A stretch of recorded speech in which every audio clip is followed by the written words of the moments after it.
say, don't do this, and we'll do it. We are watching an attempted sedition. We are watching an attempt at a bloodless coup in the United States. Trump supporters stopping the constitutional process, the counting of electors. The mayor has invoked a 6 p.m. curfew. More police reinforcements are coming to Capitol Hill. Let's go now to Brian Todd, who is on the scene. Brian, where are you, and what are you seeing? Jake, we're on the east side of the Capitol, the east front, the east steps, and you see all that huge group of protesters on the steps. You can also see some Capitol Hill police on the balcony to the side. They don't appear to have the numbers to deal with this right now, but they're donning riot gear. We saw some smoke deployed earlier, not sure exactly how that started, but you can see there are some Capitol Hill police up there, probably awaiting orders on what to do, and we are told that there are reinforcements coming from different law enforcement up here, but they are not here yet, I can tell you that.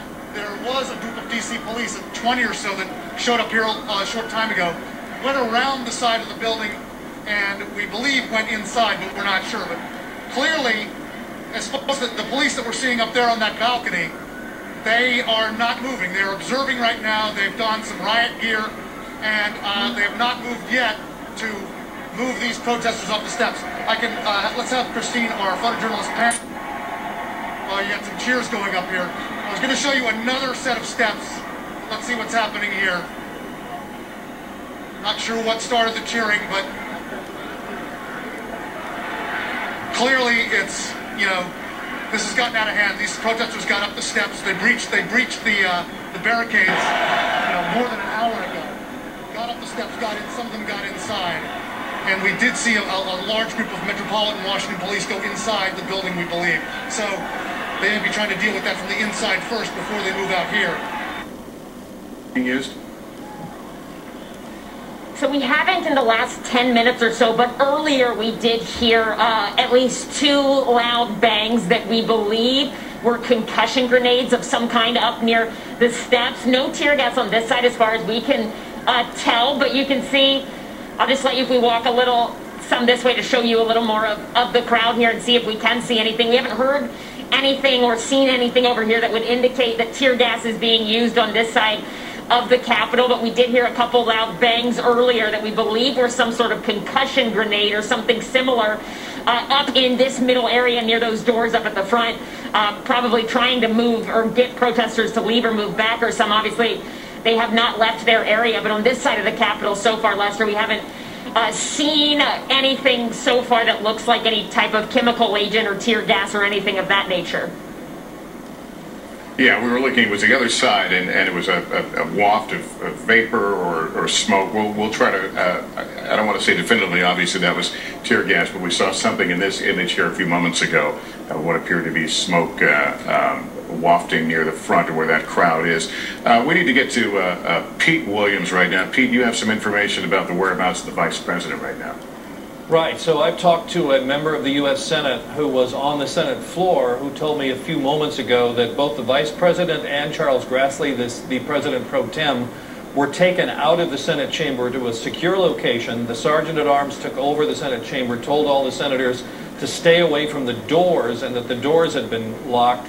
Just a few moments ago, however, this senator told me that they're now being moved out of the Senate chamber. The United States Senate is being evacuated.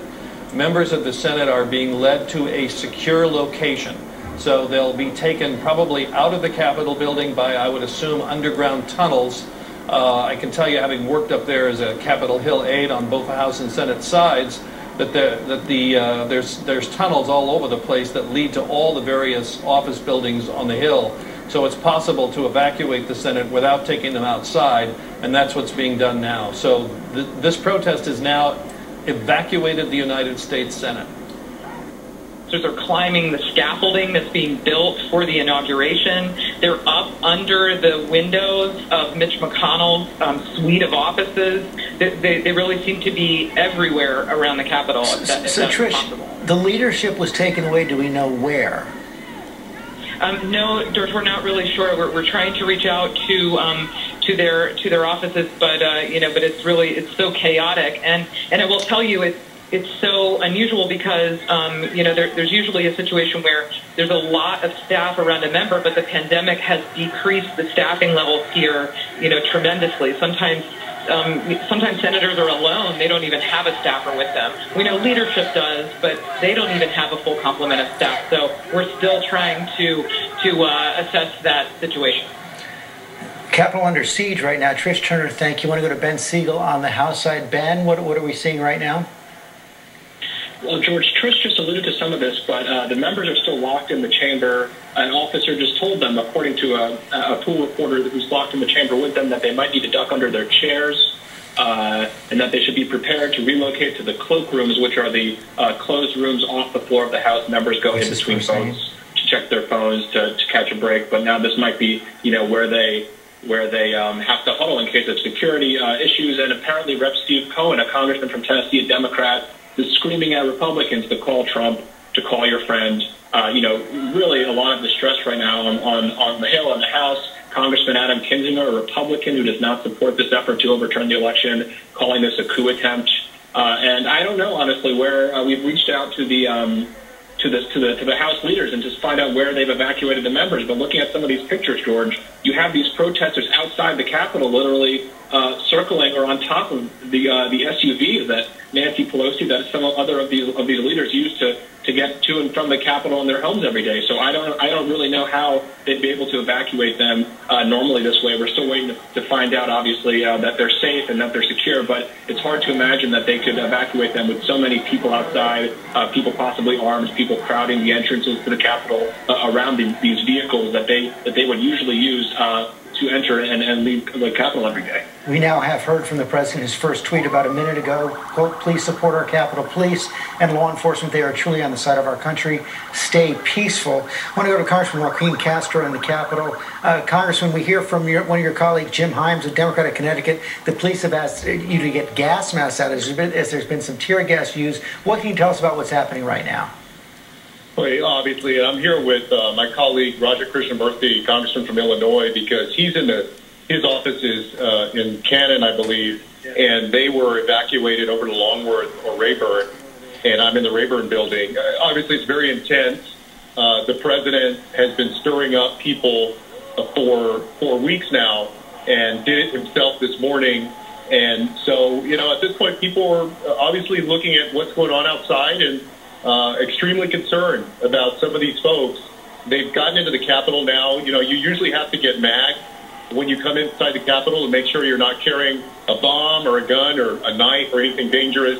People have now entered the Capitol without any kind of screening at all. And so it's just a very tense situation for everybody inside.